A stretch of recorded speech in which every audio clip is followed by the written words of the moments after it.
Sometimes you watch a film, it doesn't uplift or warm one's day, although it remains one of the most powerful works of human art you've ever witnessed.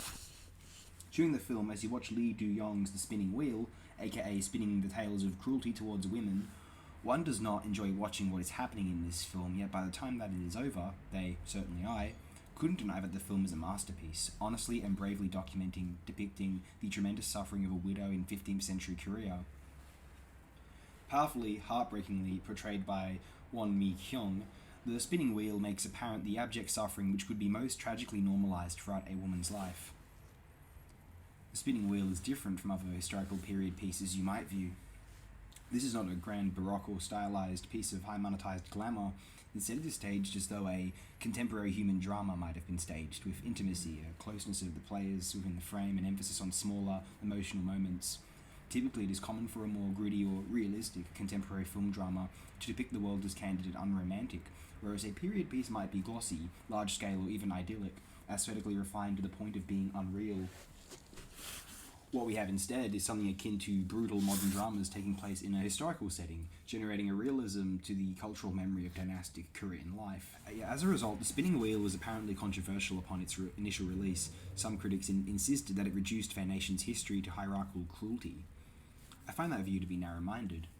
It exposes all of human history as a manifestation of hierarchical cruelty. Do you want to imagine the past as a magical Arcadia, or do you want to be realistic about it?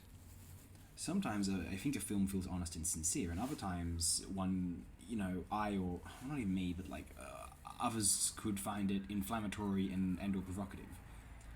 To what degree, for example, was Catherine Breilat depicting in realism versus sensational shock value? Does anyone feel as though Catherine cares about them and wanted to truthfully depict what it's like to be one of her characters, or was she trying to deliberately cause a stir? I don't know for sure, but I know what it can come across as. The Spinning Wheel sooner feels like a sincere effort to frame with honesty and courage an objective, partly clinical demonstration of human suffering.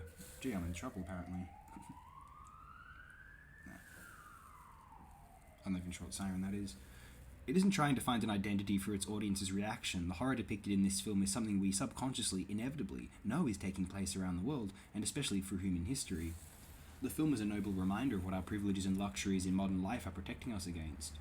Desperation, ruthlessness, cruelty, and callousness.